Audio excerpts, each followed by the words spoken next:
लिखी कविता का अनुवाद हिंदी में। इस कविता में वह सीधा दलित, शोषित और स्त्रियों को पुकारती है कि वे अपने अधिकारों के लिए लड़े, अपने अधिकारों के लिए खड़े हो। जाओ शिक्षा लो, ज्ञान अर्जित करो, अपने अज्ञान को दूर भगाओ। शिक्षा के बिना तुम अंधे हो, शिक्षा के बिना तुम अपंग हो। शिक्षा से तुम ऊंचे उठोगे, अपमान और अन्याय से लड़ना सीखोगे। जाओ शिक्षा लो, ज्ञान ही सबसे बड़ा धन है, जिससे तुम समाज की बेड़ियां तोड़ सकोगे। बाबा, बाबा मुझे पढ़ना है, बाबा मुझे पढ़ना है। हाँ बेटी, पर ये समाज क्या कहेगा? ये समाज मुझ पे थूकेगा, पत्थर फेंकेगा, कचरा फेंकेगा, सब कुछ खत्म हो जाएगा बेटी, सब कुछ खत्म हो जाएगा। लेकिन क्या मेरे बाबा भी एक ऐसे समाज का हिस्सा है जहाँ सिर्फ जमीन पर ही नहीं बल्कि उनके दिमाग में भी कूड़ा है, कचरा है, कीचड़ है? क्या मेरे बाबा भी एक ऐसे समाज का हिस्सा है? नहीं बेटी। तो मुझे पढ़ने दीजिए बाबा, मुझे पढ़ने दीजिए।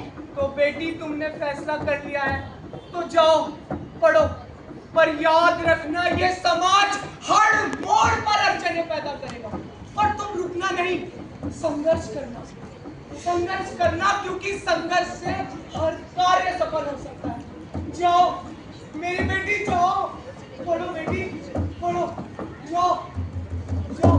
अरे बोलेगा तू जा रही है बेटी पढ़ो, बेटी लड़ो बेटी। अरे अमन, मुझे पता है लड़ोगी।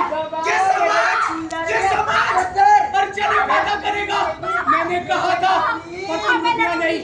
लड़ूंगी, तुम लड़ोगी मैं बेटी। लड़ूंगी हाँ बेटी, और तोड़ दूंगी इन बेड़ियों को। तुम लड़ोगी। मैं लड़ूंगी। हाँ बेटी। मैं सावित्री बाई फुले, एक किसान की बेटी, जिसे बचपन से ये कहा गया कि औरतों का स्थान सिर्फ घर की चौखट तक ही सीमित है। लेकिन मेरे मन में, मेरी आंखों में एक सपना कि हर घर में शिक्षा का दीप जले, हर घर में शिक्षा का दीप जले। अरे सावित्री, तुम ये सब छोड़ो और तुम पढ़ो, और तुम सिर्फ पढ़ोगी नहीं, तुम इस पूरे समाज को पढ़ाओगी। मैं धन्य हो गई आपकी जैसा जीवन साथी पाकर। सावित्री, मैं भी यही चाहता हूँ। ये उस समय की बात है जब औरतों का पढ़ना लिखना अधर्म माना जाता था। उस समय वो पहली बार घर से बाहर निकली, हाथों में किताब, आंखों में रोशनी। वह बढ़ती रही। उन्होंने अपनी किताब खोली, उसे आसमान की तरफ किया और भारत का पहला महिला विद्यालय खोला। जी हाँ, वो भारत की पहली महिला अध्यापिका बनी। उन्होंने लड़कियों से कहा, तुम पढ़ोगी ना? देखो मैं भी तो पढ़ी हूँ ना, तुम पढ़ोगी। देखो ये लोग, ये समाज 2 दिन तक बातें बनाएंगे, उसके बाद जो तुम्हारे साथ रहेगा वो है तुम्हारी शिक्षा, तुम्हारा अनन्य ज्ञान। तुम पढ़ोगी। देखो तुम एक ऐसे समाज की बातों में आती हो कि छोटे छोटे बच्चों की शादी करा देता है और विधवाओं का विवाह अधर्म मानता है। तुम एक ऐसे समाज की बातों में आओगी, तुम पढ़ोगी, मैं पढ़ाऊंगी तुम्हें। वो आती है, हाथ में किताब, आंखों में रोशनी और पाँव में किसान घर की एक छोटी सी बेटी, जिसका स्तर इतना ऊंचा कि उसे स्वयं पर्वत कहा गया। औरत जात चूल्हे तक रहो, ज्यादा मत बोलो, पढ़ लिख कर क्या करेगी? आवाज में शहद नहीं, नमक था जो जीभ जला देता था। वह हंसी नहीं, रोई भी नहीं, अपने आंचल से कीचड़ को पोंछकर जिस प्रकार एक कठोर पत्थर पर पहला अक्षर उकरोती हो, आजादी के लिए, अन्याय को हटाने के लिए, इंसानियत के लिए। 1848 पुणे की गली में पहली बार महिलाओं के लिए विद्यालय बना। ये विद्यालय इतिहास की दीवार पर एक दरवाजा था। अंदर बैठे बच्चे, जिन्हें कुओं की कतारों पर अलग खड़ा किया जाता था, जिनके पांव अगर मंदिर में पड़ जाए तो अपवित्र माने जाते थे, वे आज अपना नाम लिख रहे हैं। कापी पर ये नाम पुकार नहीं पहचान था। करुणा थी उस माँ के लिए जो कहती थी बेटी कम बोल कम पढ़, घर बिगड़ जाएगा, क्योंकि उसका घर बार बार बिगाड़ा गया था उन्हीं हाथों से जो सभ्यता की बात करते हैं। अरे पत्थर गाली थूक सब मिला, लेकिन हर पत्थर उस किताब की जिल्द को और मोटा करता गया। हर गाली एक काव्य पंक्ति बनी। औरत कोई जात नहीं बल्कि मनुष्य है।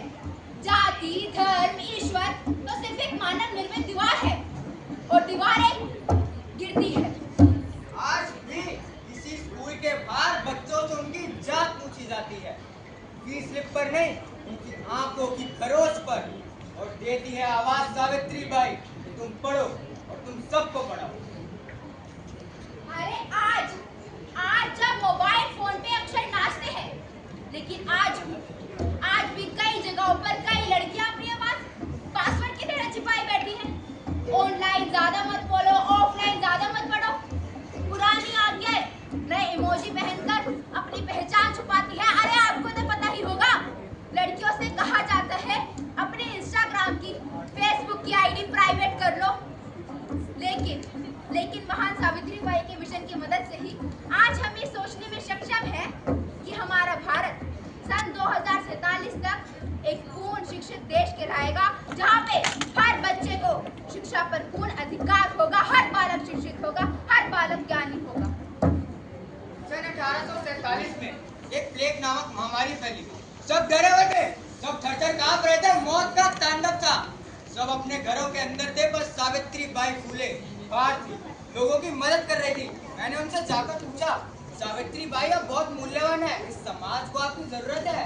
अरे समाज को मेरी जरूरत है, तभी तो मैं यहाँ पे रोगियों की मदद कर रही हूँ। और वैसे भी मेरी जान रोगियों से ज्यादा कीमती थोड़ी ना है। धन्य है वो शिक्षा की देवी, धन्य है वो शिक्षा की देवी, और छोड़कर चली गई हमें। उनका नाम रह गया, उनके शब्द रह गए इतिहास में। इसलिए मैं भी कहता हूँ, आप भी कहिए, इतिहास देश का कहता है, सावित्री बाई फूले का नाम जन जन में ही रहता है। इतिहास देश का कहता